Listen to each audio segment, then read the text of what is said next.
Assalamualaikum warahmatullahi wabarakatuh.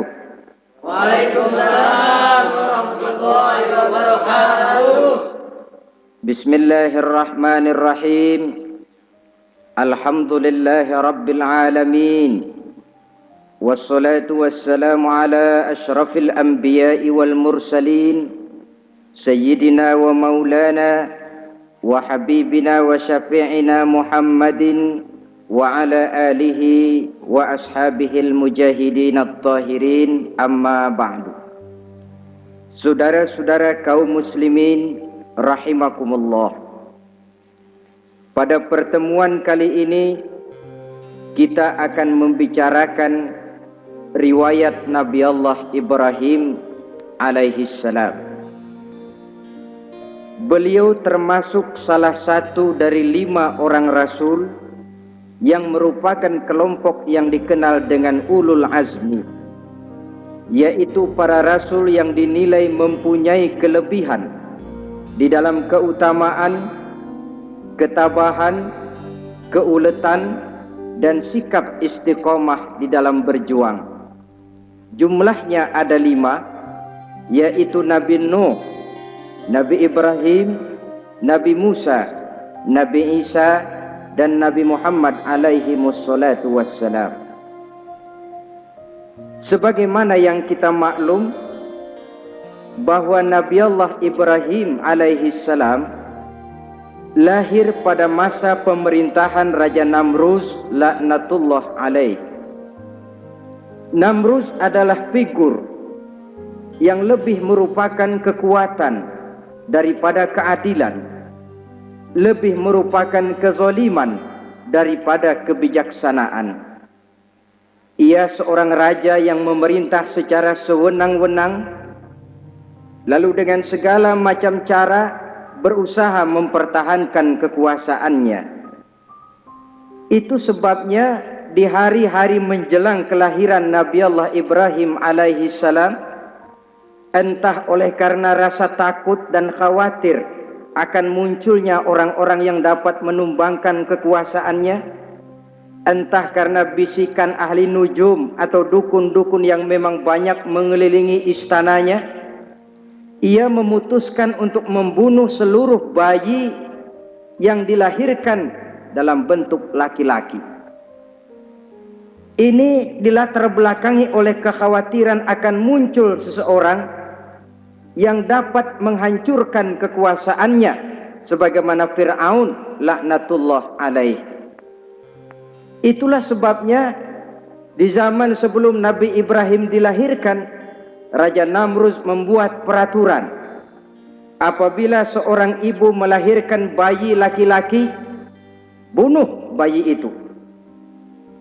Seluruh perempuan hamil berada di bawah pengawasan aparatur negara, dan laki-laki dianjurkan untuk jangan dekat-dekat dengan istrinya guna menghindari terjadinya proses kehamilan ini.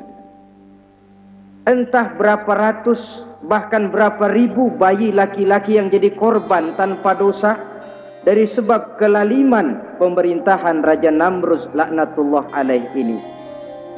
Kita teringat kepada satu hadis di mana Rasulullah sallallahu alaihi wasallam pernah bersabda, "Ya'ti 'alan nasi zamanun ru'asa'uhum kal asad wa wuzara'uhum kaz-zi'ab wa qudatuhum kal kilab wa katsirun nasi yawma idzin kal aghnam."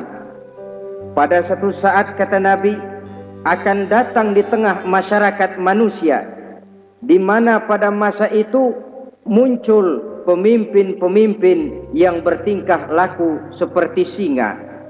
Ru'asa'uhum kal asad. Pemimpin-pemimpin mereka bertingkah laku seperti singa. Saudara kenal singa? Saudara boleh periksa, di mana ada hutan, singa selalu menjadi raja. Padahal hutan belum pernah bikin pemilihan umum. Tapi yang namanya singa tidak pernah peduli. Ada pemilihan atau tidak, raja hutan tetap singa. Kenapa? Karena singa menjadi raja di hutan bukan berdasarkan kebenaran, tapi karena kekuatan. Karena kuat maka dia naik jadi raja. Soal benar atau tidak soal lain. Maka sebagai akibatnya setelah si singa ini naik menjadi raja hutan, dia bukan melindungi rakyatnya, malah makanin rakyatnya. Coba saudara lihat di hutan, kambing rakyat hutan dimakan oleh singa, ayam rakyat hutan dimakan oleh singa, sapi rakyat hutan dimakan oleh singa. Inilah akibatnya karena singa naik berdasarkan kekuatan. Setelah naik bukan melindungi rakyatnya, malah makanin rakyatnya. Mental semacam inilah yang dimiliki oleh Raja Namrus laknatullah alaih. Cuma karena rasa ketakutan akan datang orang yang akan menumbangkan kekuasaannya, maka seluruh bayi laki-laki harus dibunuh tanpa dosa apapun. Itu akan datang di tengah masyarakat manusia, muncul pemimpin-pemimpin yang mentalnya seperti singa. Lah kalau yang jadi pemimpin sudah seperti singa, wa wuzara'uhum kazzi'ab. Yang jadi wazir, yang jadi menteri kata Nabi, lagunya seperti serigala. Nyetel ini. Kalau sudah pemimpin seperti singa, yang jadi menteri seperti serigala. Apa serigala itu? Saudara tahu dalam dongeng anak-anak, serigala itu kan binatang yang paling licik. Untuk terang-terangan dia tidak berani karena tidak punya kekuatan seperti sang singa. Maka dia pakai ilmu kelicikannya. Serigala itu kalau ingin makan daging ayam, pakai bulu ayam. Kalau kepengen makan daging kambing, pakai bulu kambing. Pendeknya, serigala binatang yang menghalalkan segala macam cara asal tujuan tercapai. Itulah serigala, lambang dari sifat kelicikan. Lempar batu sembunyi tangan. Pengen makan daging ayam pakai bulu ayam, nyaruh jadi ayam. Pengen makan daging kambing pakai bulu kambing, nyaruh jadi kambing. Ini akibat dari yang pertama tadi. Pemimpin seperti singa, lalu menteri pun seperti serigala. Efeknya kemudian yang segera menyusul apa? Wa qudatuhum kal kilab. Kalau pemimpin sudah seperti singa, menteri sudah seperti serigala, wa qudatuhum kal kilab, akan muncullah para penegak hukum yang mentalnya seperti anjing. Inna lillahi wa inna ilaihi raji'un. Penegak hukum yang mentalnya seperti anjing itu. Anjing, saudara lihat, anjing akan setia kepada siapa saja yang memberinya daging. Kalau dia disuruh jaga rumah, dia tidak bisa membedakan mana yang maling, mana yang tamu. Biar yang datang tamu, kalau nggak bawa apa-apa, pasti digonggong. Biar yang datang maling, kalau bawa daging, anjing kalem. Pokoknya siapa yang memberi saya daging, itulah majikan saya. Apa kata majikan saya, itulah yang saya laksanakan. Maka hilang kebenaran hukum, hancur norma-norma keadilan. Oleh karena apa? Oleh karena anjing dapat daging. Lalu dalam kondisi semacam itu, yang jadi rakyat bagaimana? Kata Nabi, wa katsirun nas yauma izin kal aghnam. Adapun kebanyakan orang pada masa itu, lagunya sudah seperti kambing. Saudara, kambing itu binatang yang cuma menang groyokan dan tidak punya alternatif. Namanya kambing, digiring ke lapangan embe. Betul kan? Betul. Digiring ke kuali embe, dikasih makan rumput embe, sampai pun mau dipotong masih embe juga. Tidak punya pilihan lain si kambing ini, tidak punya alternatif lain. Kondisi semacam inilah yang terjadi di masa pemerintahan Raja Namruz laknatullah alaih. Oleh karena diiming-iming, dibisiki oleh dukun-dukunnya, oleh nujum-nujum yang mengelilingi istananya, bahwa akan datang seorang anak laki yang kelak akan menumbangkan kekuasaannya, dia mengeluarkan peraturan. Ya, peraturan singa. Mulai saat ini diumumkan kepada seluruh rakyat, siapa-siapa perempuan melahirkan bayi laki-laki, bunuh hidup-hidup. Seluruh orang bunting di bawah pengawasan hansip negara. Dan mulai malam ini, supaya semua kaum bapak jarang-jarang tidur sama istrinya. Namanya peraturan Namruz. Tapi apa yang memang Allah kehendaki untuk terjadi, pasti terjadi. Yaitu kelahiran Nabi Allah Ibrahim alaihi salam. Pada saat beliau terlahir ke alam ini, oleh ayahnya yang bernama Azar, disembunyikan di dalam sebuah gua. Di sini bertemu antara nurani seorang bapak dan ketaatan kepada raja. Dia ingin taat kepada raja, dia mesti membunuh anaknya. Tapi sebagai bapak, dia sayang kepada anaknya, dia harus selamatkan. Dicarinya jalan tengah, maka Ibrahim disembunyikan di dalam sebuah gua dengan satu perhitungan tentunya. Lu mati ya nggak apa-apa, lu hidup ya syukur. Sebab ini pertimbangan dia akan bikin susah dia di masa yang akan datang. Coba anak bayi dalam kondisi apa adanya ditaruh di dalam gua, menurut perhitungan logika mati. Namun apa yang terjadi? Nabi Allah Ibrahim yang sejak masa bayi diletakkan di dalam gua, dipelihara oleh Allah. Lalu kalau Allah yang sudah memelihara, orang mana yang sanggup mendatangkan bencana dan mudarat? Untuk melangsungkan kehidupannya, Nabi Ibrahim itu mengisap ibu jarinya. Dan konon menurut riwayat, dari ibu jarinya itu keluarlah madu. Sehingga walaupun tidak didampingi oleh ayah dan ibunya, tinggal di dalam gua seorang diri, pertumbuhannya sebagai seorang bayi menjadi seorang anak, tumbuh dengan pesat sebagai lazimnya anak-anak yang lain. Dalam ilmu tauhid, ini yang dinamakan irhas. Tanda-tanda yang diberikan kepada seseorang yang akan dipilih menjadi rasul pada saat dia masih anak-anak. Ini yang dinamakan irhas. Adapun kalau dia sudah diangkat menjadi rasul, maka tanda-tanda itu dinamakan mukjizat.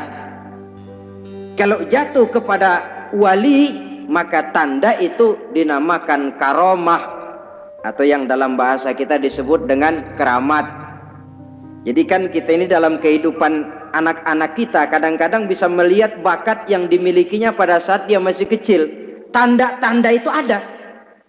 Nah, dalam kehidupan para rasul, masa kecil mereka yang melambangkan tanda itu dinamakanlah irhas. Begitulah Nabi Ibrahim tumbuh dari bayi menjadi anak-anak di dalam gua. Dan ayah ibunya kadangkala menengok dia. Pada saat dia sudah mulai pandai berbicara, dia sudah mulai berpikir. Dan pola berpikir yang pertama, satu hari dia tanya bapaknya, "Papi," kalau bahasa sekarang, "ini yang bikin alam ini sebenarnya siapa? Yang bikin saya siapa? Yang menyebabkan saya ada siapa?" "Ya kami, ibu bapakmu," kata ayahnya. "Oh begitu." "Lalu yang bikin ibu bapak siapa?" "Ya nenekmu. Gara-gara dia saya ada, gara-gara saya kamu ada." "Lalu yang bikin kakek dan nenek siapa?" "Ya buyutmu." "Lalu yang bikin buyut siapa?" "Ya bapaknya buyut." "Yang bikin bapaknya buyut?" "Ya kakeknya buyut." Kalau gitu nggak pernah selesai dong. tentu akan ada pencipta pertama. Siapa pencipta pertama itu? Bapaknya buntu. Lu jangan usil dah. Temen-temen lu juga nggak pernah nanyain urusan kayak begini. Saya nggak puas, Pak. Begini sekarang, saya mau tanya. Ini kaum kita nyembah apa? Nyembah berhala. Lah yang bikin berhala itu siapa? Saya, bapakmu, Azhar.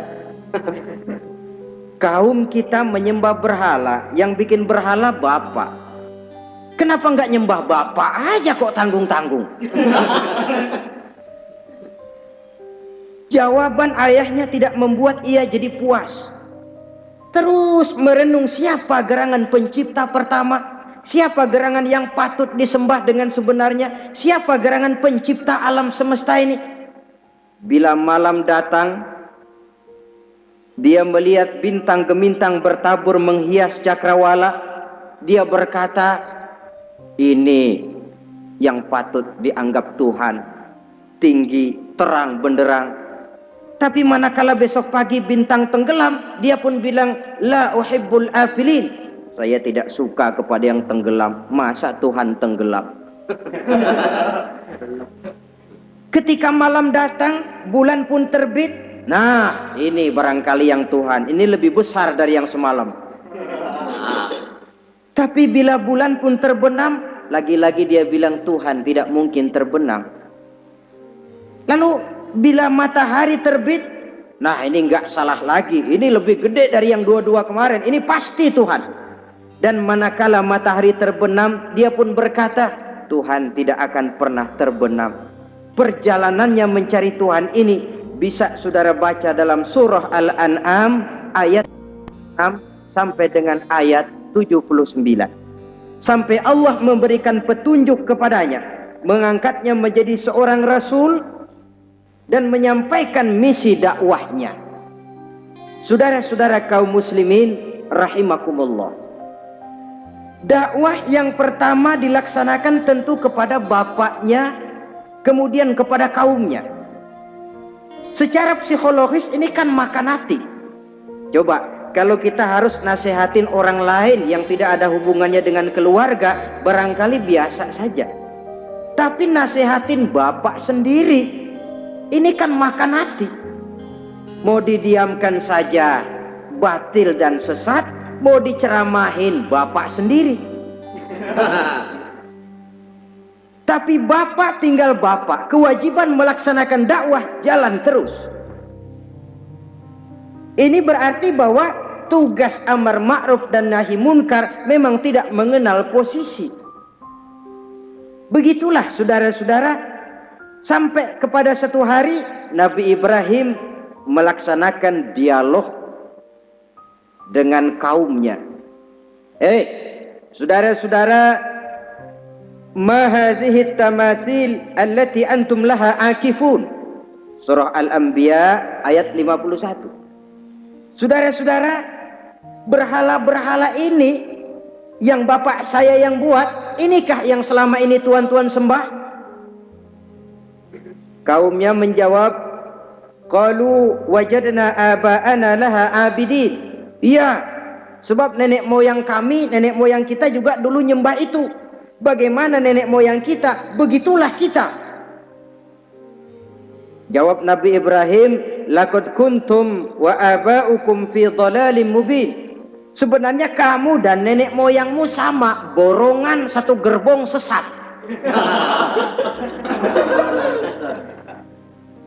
Kok kamu ngikutin nenek moyang kamu? Mereka nggak berpikir, kamu nggak ikut berpikir. Mereka sesat, kamu ikut sesat. Kamu sudah hidup di satu zaman yang maju sekarang ini. Kenapa mau kembali ke zaman nenek moyang dulu? Menyembah berhala yang nyata-nyata tidak sanggup mendengar, tidak sanggup melihat, tidak sanggup memberikan manfaat dan mudarat.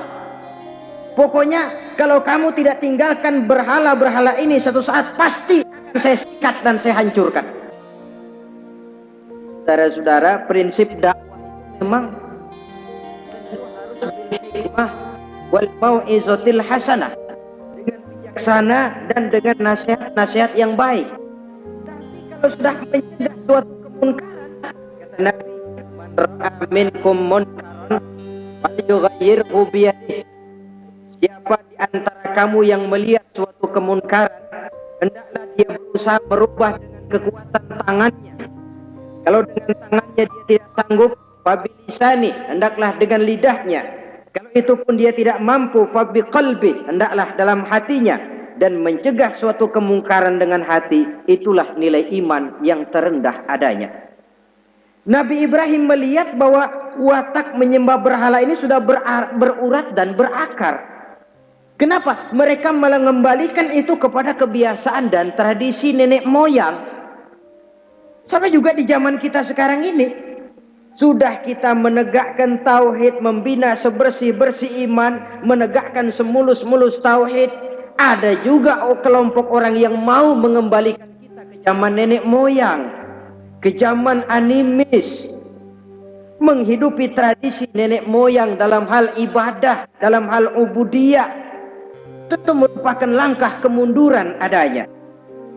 Dan ini bukan barang baru. Umat Nabi Ibrahim sudah memberikan contoh. Kenapa kami menyembah berhala? Nenek moyang kami menyembah berhala. Nabi Ibrahim jawab gampang aja. Ya lo borongan, segera lempeng semua sesat. Muslimin rahimakumullah. Dan bukan cuma kata, dibuktikan oleh Nabi Allah Ibrahim. Begitu Raja Namrus menurut satu riwayat bersama para tentaranya pergi berburu, Nabi Ibrahim ngintip-ngintip. Begitu Namrus keluar, beliau masuk. Kalau istilah kita, ke tempat Namrus ibadah, ke masjidnya dah, di mana di situ tersimpan seluruh berhala yang mereka sembah, dari yang paling gede sampai yang paling kecil. Nabi Ibrahim masuk bawa kampak. Seluruh berhala-berhala yang ada di tempat itu habis dikampakin, hancur berantakan. Kecuali berhala yang paling gede itu ditinggalin, nggak diapa-apain, dan kampaknya ditaruh di tangan berhala yang paling gede. Emang kebetulan tangannya lagi teracung begini, digantungkan kampak. Nabi Ibrahim keluar. Adapun Namrus, ketika dia pulang dari perburuannya, mau melaksanakan ibadah, bukan main terkejutnya melihat Tuhannya berantakan.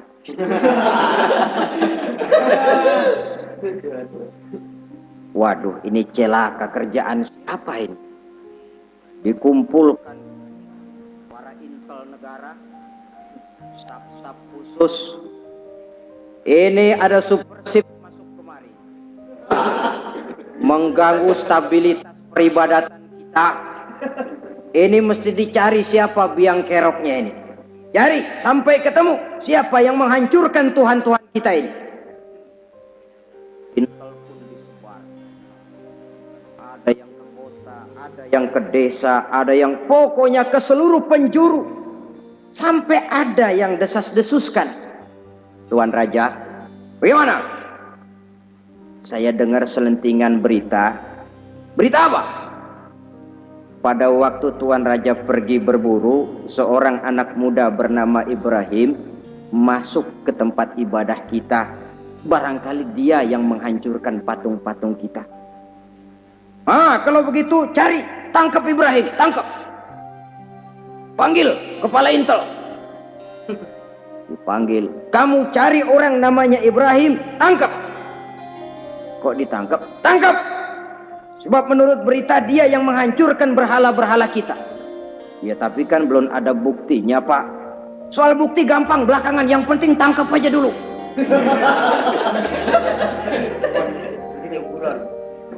Ini supersip ini. Saudara-saudara, dicarilah Nabi Allah Ibrahim, ketemu, dihadapkan kepada Raja Namrus, disidang di pengadilan terbuka, disaksikan orang banyak, dibuka oleh Raja Namrus. Sidang luar biasa dalam rangka memeriksa dan mengadili tertuduh Ibrahim. Dengan ini kami nyatakan dibuka untuk umum. Terdakwa supaya dibawa ke dalam ruangan sidang. Dihadapkan Nabi Ibrahim. Nama Ibrahim. Orang tua Azar. Tuduhan menghancurkan berhala. A'anta fa'alta hadza bi alihatina ya Ibrahim? Ibrahim, benarkah kamu yang menghancurkan Tuhan-Tuhan kami? Ah, siapa bilang? Ada berita yang sampai kepada kami. Ketika kami keluar, kau masuk ke tempat kami ibadah. Ngaku aja dah, ngaku. Daripada urusan jadi panjang, mendingan ngaku aja dah. Kata Nabi Ibrahim, enggak. Bal fa'aluhu kabiruhum hadza. Yang menghancurkan berhala-berhala Tuhan, berhala yang paling besar ini. Yang paling besar ini. Besarnya nunjuk ke patung, ininya nunjuk ke dirinya. Kabiruhum kepada berhala, hadza kepada wah, enggak, kata Nabi Ibrahim. Setahu saya enggak semua berhala hancur. Saya dengar yang paling gede enggak apa-apa. Ya. Dan ada kampak di tangannya. Kali yang gede tuh iseng. Jadi yang kecil-kecil ini dikampakin semua sama yang gede. Buktinya kampak masih ada di tangannya kok. Tanya aja dia. Kata Namrud, Ibrahim, kamu sudah gila apa? Kenapa? Masa saya disuruh nyembah berhala, disuruh nanya berhala? Jadi nggak bisa jawab dia, nggak bisa jawab lah. Kalau nggak bisa jawab, kenapa disembah? Yang gila saya apa sampean? Merasa tidak sanggup menghadapi argumentasi yang diajukan oleh Nabi Allah Ibrahim, Namrud kalap. Dalam kekalapannya itulah ia menjatuhkan vonis bahwa Nabi Allah Ibrahim dihukum bakar hidup-hidup. Pada hari yang ditentukan, dikumpulkanlah kayu bakar sebanyak-banyaknya, sehingga merupakan timbunan besar yang menyerupai sebuah bukit kecil. Apabila segalanya telah siap, kayu bakar itu pun disulut orang, dan api mulai menjilat ke sana kemari, makin lama makin besar, makin lama makin besar, sehingga tentara Namrud bingung. Ini Ibrahim bagaimana ngebakarnya? Kalau kita anterin ke api, kitanya ikut angus, dilemparin gak mungkin sampai. Lalu mereka menemukan akal, dibuat semacam lentingan busur panah. Kalau istilah kita di kampung kayak selepetan begitu. Sehingga Nabi Ibrahim dilemparkan dan tepat jatuh di tengah kobaran api yang menggunung. Namrud tentu saja memandang dengan perasaan puas. Segenap konco-konco dan antek-anteknya melihat dengan hati yang lega. Dan semuanya merasa hancur sudah. Biang kerok yang selama ini menjadi racun dan duri dalam kehidupan kita. Tapi rupanya yang mereka mau lain dengan yang Allah mau. Ketika Nabi Allah Ibrahim hampir masuk ke tengah kobaran api yang menggunung itu, datanglah perintah Allah kepada api. Ya naru kuni bardan wa salaman ala Ibrahim. Hai api, dinginlah kamu, selamatkan Nabi Ibrahim. Api ini tunduk kepada perintah Allah, ia pun dingin, sehingga Nabi Ibrahim di tengah kobaran api yang menggunung, seujung rambut pun tidak terbakar, malah kedinginan di tengah kobaran api. Lalu api ini dari besar, makin lama makin kecil, makin lama makin kecil, akhirnya padam. Yang ada tinggal tumpukan arang dan debu. Kata Namrus, mampus loh Ibrahim. Rasain. Barangkali istilah kita nih, makan pencarian lo. Pakai betingkah mencaci maki Tuhan kami, menghancurkan berhala-berhala. Sekarang rasakan hasil usahamu. Sorak-sorai pun kedengaran. Begitu lagi sorak-sorak dari tumpukan abu dan arang itu gerak-gerak. Kerusak, kerusuk, kerusak. Kok ini ada arang bergerak-gerak? Rupanya dilihat-lihat, makin lama makin nyata. Nabi Ibrahim keluar dari tumpukan arang dalam keadaan utuh, tidak kurang satu apapun. Sebenarnya andai kata Namrus mau menggunakan akalnya, saat itu dia tentu menemukan satu hal yang luar biasa, satu kebesaran yang kalau dia mau merenung akan sampai kepada kekuasaan yang serba maha. Tapi karena ketika itu hatinya sudah dipenuhi nafsu, ditutupi oleh kesombongan, dia buta terhadap kenyataan itu. Kaum muslimin rahimakumullah, akhirnya Nabi Allah Ibrahim ini diteror langsung oleh orang tuanya. Kata abahnya, araghibun anta an alihati ya Ibrahim. Ibrahim, kau benar-benar tidak senang kepada Tuhan-Tuhan kami, berhala-berhala ini? La illam tantahi la arjumannaka wahjurni maliya. Kalau engkau tidak berhenti, hai Ibrahim, tidak berhenti memperkenalkan Tuhan seru sekalian alam, tidak berhenti mencela dan mencaci bahkan menghancurkan berhala-berhala kami, la arjumannaka, akan kami rajam kamu. Iya, kalau raja yang ngancam begini, orang tua beliau sendiri ngancam begini. Itulah tantangan dakwah, saudara-saudara. Kita melaksanakan dakwah ini tempo-tempo berhadapan dengan penguasa yang mentalnya macam Namrus. Tempo-tempo berhadapan dengan orang kaya yang pelitnya macam Qarun. Tempo-tempo berhadapan dengan orang tua yang mentalnya macam Azar. Orang tua yang kaku, yang tidak mau terbuka terhadap kenyataan. Istilah di kampung kita, orang tua yang laceng. Tahu laceng? Udah salah kenceng. Sulit benar menerima pembaruan yang membawa umat kepada masalah-masalah yang memang nyata lebih baiknya. Itulah tantangan di dalam melaksanakan tugas dakwah, dan ini dihadapi oleh Nabi Allah Ibrahim. Ayahnya terakhir memberikan tekanan, kalau kau tetap melaksanakan misimu, tidak engkau mau berhenti dari tugas dakwah ini, awas Ibrahim, la arjumannaka, akan aku rajam, akan kami lontari kau dengan batu, wahjurni maliya, pergi kamu dari sini. Ya Allah, diputuskan hubungan. Kalau memang engkau berkeras dengan tugas dakwahmu, persilakan Ibrahim, keluar, pergi saja dari sini. Diusir oleh orang tuanya sendiri.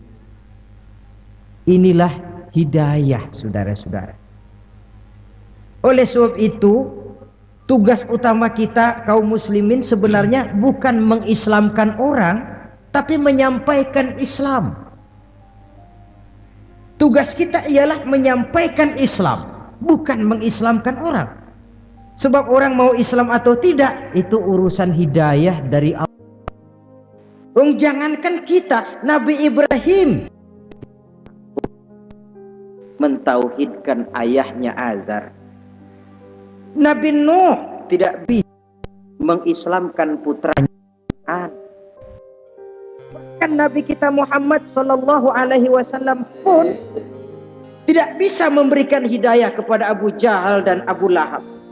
Paman Nabi, orang tua, istri Nabi sekalipun, hidayah tidak diberikan kepada mereka. Mereka tidak terpanggil mengikuti kebenaran. Kalau sudah kenyataan ini yang kita temui, kembalilah ke Quran. Allahumma inni qad ballaghtu, wahai Allah, seruanmu sudah saya sampaikan, dakwahmu sudah saya canangkan, ajakan kepada tauhid sudah saya sampaikan. Allahumma inni qad ballaghtu, sudah saya sampaikan ya Allah. Perkara mereka tidak mau ikut, itu karena semata-mata hidayah berada di tanganmu ya Allah. Kalau kemari landasan dakwah kita, insya Allah tugas dakwah kita berkelangsungan. Kalau tidak, maka nanti kita pikirin, ya orang gua ajak benar-benar nggak mau, ya dipikirin. Saya ajak ngaji malah dicaci maki, saya ajak yang baik malah saya dicemoohkan. Kok begini dakwah? Akhirnya dipikirin, sakit jantungan. Sudah orang nggak kena kita ajak beriman, kita sendiri makan ke dalam. Itulah Quran meletakkan konsepsi dasar, sampaikan dakwah dengan baik, bil hikmah wal mau'izatil hasanah wajadilhum billah. Kalau ternyata metode sudah baik tapi orang tidak juga mau beriman, tanamkan Allahumma inni qad ballaghtu, ya Allah, tugas saya cuma sekedar menyampaikan. Perkara mereka tidak mau, saya sudah menyampaikan ya Allah. Kelapangan jiwa akan kita temui di sana. Entah berhadapan dengan masa yang punya mental kayak Namrus, bertingkah laku sewenang-wenang, aji mumpung, mentang-mentang kuasa lalu saenake dhewe. Menghitamkan yang putih, yang hitam menurut seleranya saja. Entah berhadapan dengan orang kaya yang punya mental seperti itu, makin kaya, atau berhadapan dengan orang-orang tua yang punya tingkah laku seperti itu, diperlukan sikap dada untuk menyampaikan risalah. Terhadap reaksi keras dari abahnya ini apa kata Nabi Ibrahim? Surah Maryam 47 menjelaskan, Salamun alaika sa'astaghfiru laka rabbi innahu kana bi hafiya wa a'tazilukum wa ma ta'buduna min dunillah. Kalau memang begitu apa? Salamun alaika,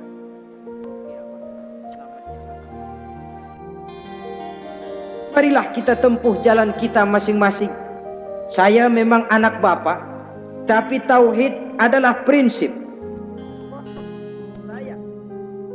Ini prinsip.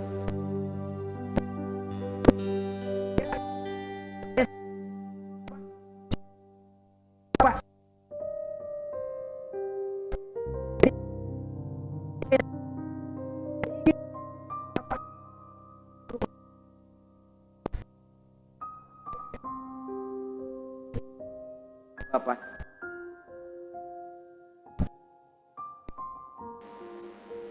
Astagfirullah, saya akan memohon ampun kepada Allah untuk Bapak. Ampun. Jadi walaupun dalam Islam kita berbeda akidah dengan orang tua, tetapi kewajiban untuk berbakti tidak menjadi putus karenanya. Dalam surah Luqman dijelaskan, apabila kedua orang tuamu memaksamu untuk menyekutukan, tetapi sungguh pun demikian, wasahibhuma fid dunya ma'rufa, tetaplah engkau pergauli keduanya secara baik. Toleransi yang besar ditunjukkan oleh Islam. Dan lebih besar lagi, Allah Ibrahim sungguh pun mengusir saya, menolak mentah-mentah ajaran, tetap juga menyembah berhala, tetap sekutu dengan setan. Saya akan pun kepada Allah untuk Bapak.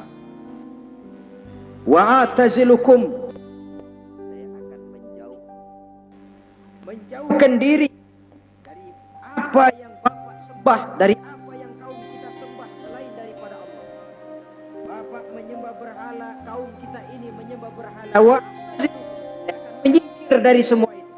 Selamat jalan. Istilah kita goodbye my dear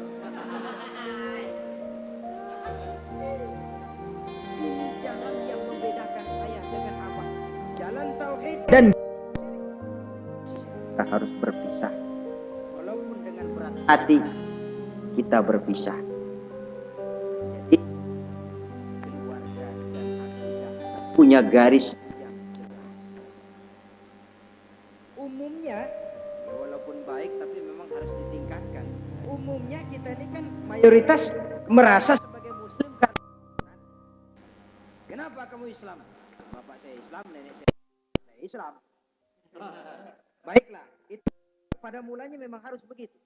Tapi kita tentu harus merasakan bahwa keberadaan kita dalam Islam tidak cukup cuma karena faktor keturunan.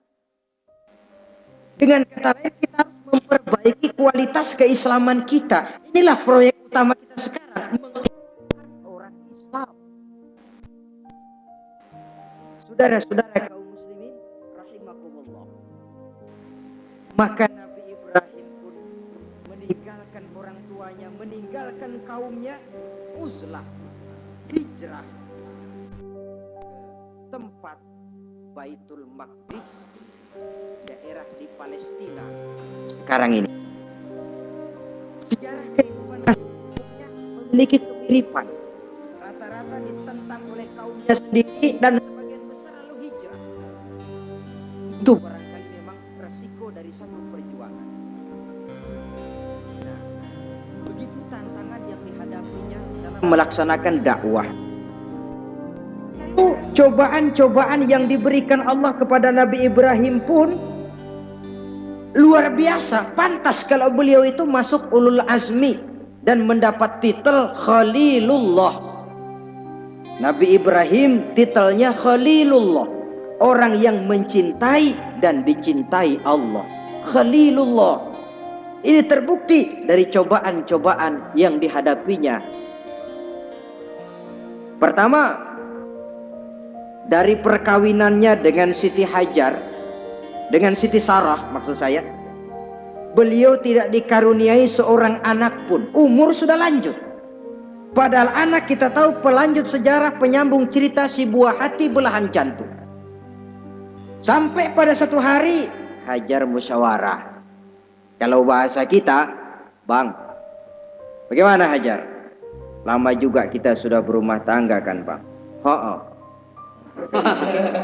Lalu, dan kita sejauh ini belum dikaruniai seorang anak pun. Ya sabarlah, pada waktunya tentu akan ada juga. Tapi kapan lagi Bang? Usia kita sudah cukup lanjut. Maksud kamu bagaimana Hajar? Begini sajalah Bang, bagaimana kalau abang kawin saja lagi? Ya Allah, punya istri macam begini, menyuruh lakinya kawin lagi. Tapi dasar Nabi Allah Ibrahim nggak mau, saya kan cinta sama Hajar. Iya, soal cinta saya tahu, dan saya tidak meragukan cinta abang kepada saya. Cuma masalahnya saya nggak bisa memberikan keturunan Bang. Bukan nggak bisa, belum. Sudahlah, kawin saja lagi Bang. Nggak mau, nggak mau.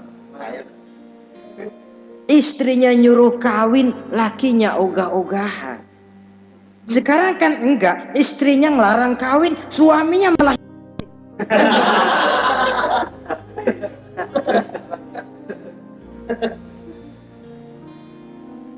sampai didesak kata Ibrahimnya, kalau itu yang Sarah Hajar mau, biarlah, jadilah.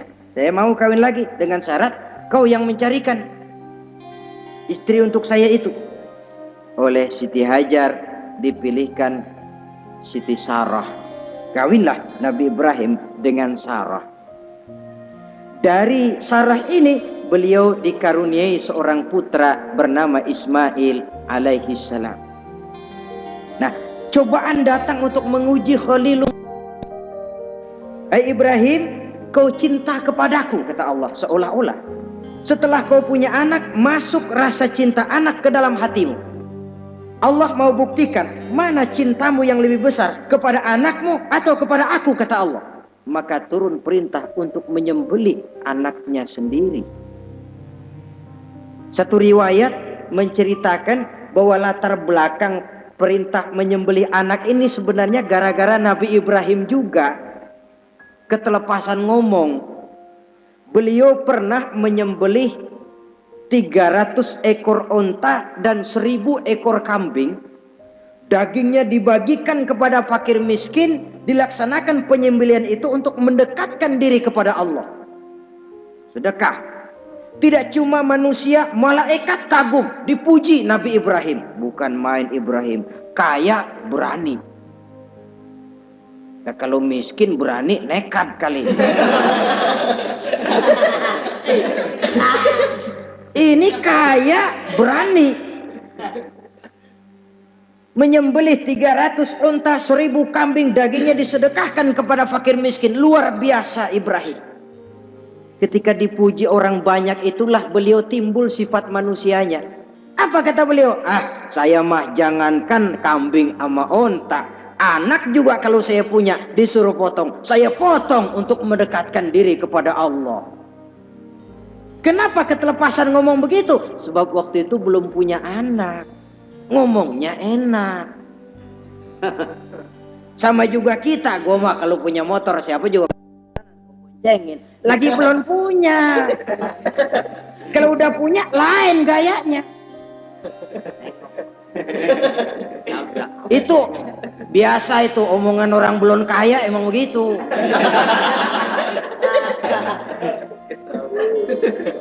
Saudara-saudara, sehingga omongan yang beliau sudah lupa bertahun-tahun bahkan puluhan tahun ini. Begitulah ketika sudah punya anak Ismail, falamma balagha ma'ahu sa'ya, ketika Ismail sedang lucu-lucunya dalam tidurnya mimpi turun perintah, ya Ibrahim uffi binuzrika. Hai Ibrahim, bayar nazarmu. Nazar? Iya. Apa nazar? Dulu pernah ngomong apa, ingat enggak? Jangankan cuma kambing, unta, anak pun kalau punya disuruh potong, saya potong. Dianggap nazar. Bayar nazarmu, potong anakmu. Dipikirin siangnya, semalam itu benar-benar perintah Allah apa cuma ngimpi? Kalau ngimpi kok jelas amat. Kalau perintah Allah kok kelewatan amat. Pakai anak disuruh potong, emang gak ada yang lain apa? 3 berturut-turut mimpi sampai beliau yakin ini memang benar perintah Allah. Dan dilaksanakan dengan berat hati. Pagi-paginya bilang kepada Siti Sarah, Sarah, Ismail mandikan, berikan pakaian yang baik, saya mau bawa pergi dia. Kemana bang? Pokoknya mau saya bawa. Berangkatlah anak beranak ini menuju salah satu bukit di daerah Mina. Ketika duanya sudah mau berangkat, iblis sibuk bukan main. Ini cobaan loh ini. Orang kalau mau ibadah, Pak, iblis paling gatal. Segala macam cara mereka lakukan agar orang jangan ibadah. Ini Ibrahim mau membuktikan cintanya kepada Allah. Ya Allah, lihatlah, walaupun saya sudah punya anak, cinta saya kepadamu lebih besar ya Allah. Walaupun perintah ini menyembelih leher anak sendiri, saya potong karena melaksanakan perintahmu. Iblis ribet. Mula-mula dia bisikin Nabi Ibrahim, Ibrahim, kau lihat anakmu di belakang itu, kecil, lucu-lucunya, masa anak begitu mau dipotong? Tega kamu Ibrahim. Ini perintah Allah, gak ada urusan sama ente. Minggir. Kata iblis, waduh mantap juga deh. Kalau suaminya gagal, istrinya kali. Biasanya perempuan perasaannya lebih tinggi daripada pikirannya. Ini Siti Saroh barangkali, kalau Siti Hajar barangkali kalau saya perdayai bisa terpedaya. Hajar, ya, kamu tahu anakmu Ismail mau dibawa kemana? Saya tidak tahu. Mau dipotong oleh suamimu Ibrahim. Mau dipotong. Dipotong. Kok bisa begitu? Iya, katanya ini perintah Allah. Iblis, kalau memang ini perintah Allah, jangankan cuma anak saya Ismail, saya juga ibunya mau ikut dipotong. Wah, kata iblis, nih gilaan lagi dari laki. Saya kira karena perempuan bisa barangkali dilemahkan semangatnya, nyatanya tidak. Ismail nih masih kecil kali ini, gampang dikelecehin. Ismail, kau mau dipotong oleh ayahmu? Dipotong. Kok bisa begitu? Katanya perintah Allah. Kalau memang perintah Allah, saya siap. Iblis mau ngomong lagi, Nabi Ismail ngambil batu disambitin iblis. Izhab ya la'in, pergi, laknat, terkutuk kamu. Nyambitinnya itu sampai sekarang jadi ikutan dalam salah satu pelaksanaan ibadah haji yang disebut jumrah, ngelontar. Itu simbol permusuhan abadi antara manusia dengan iblis.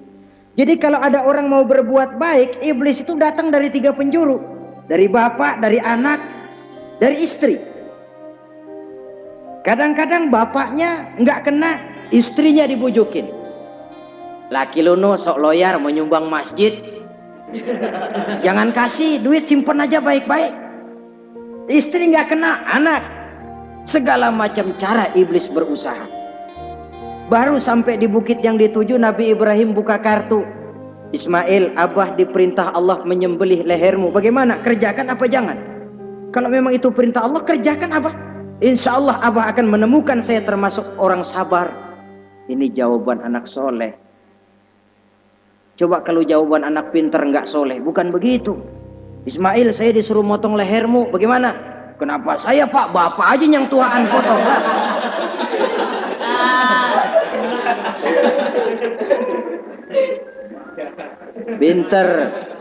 Pinter, tapi nggak soleh ya begitu itu, minteri jadinya.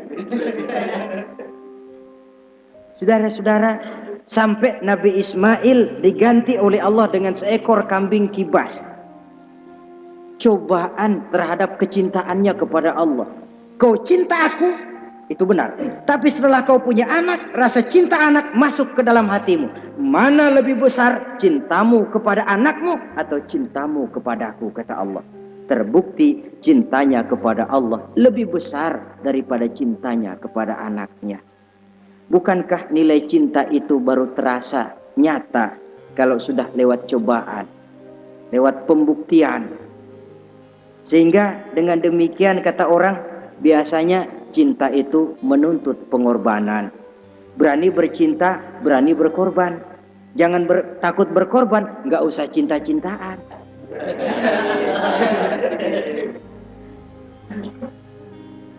Saudara-saudara, sebab kalau orang sudah berbuat untuk sesuatu yang dicintainya, sangat boleh jadi si lemah akan jadi kuat, yang jauh jadi terasa dekat, yang takut jadi berani. Kalau orang sudah melakukan sesuatu untuk yang dicintainya.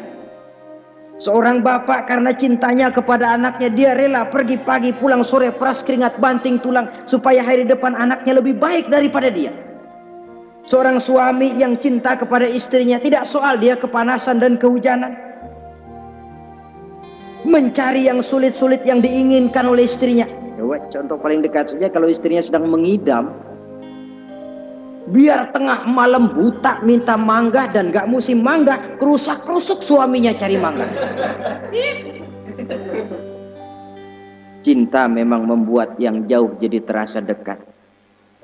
Lalu cobaan lain ketika turun perintah melaksanakan khitan. Umur beliau menurut riwayat Abi Daud sudah umur 80 tahun. Di zaman belum ada pisau cukur, silet, gunting, kulit sudah alot. Tapi ini perintah Allah, laksanakan, resiko belakangan. Nabi Ibrahim pandai memilah mana kepentingan pribadi, mana perintah Allah. Nah, perkara beliau nanti pindah ke Mekah, membangun Ka'bah sampai kepada hari tuanya, ini berkaitan dengan Nabi Allah Ismail, dan akan kita bicarakan pada pertemuan di mana kita nantinya akan membicarakan riwayat Nabi Ismail alaihi salam.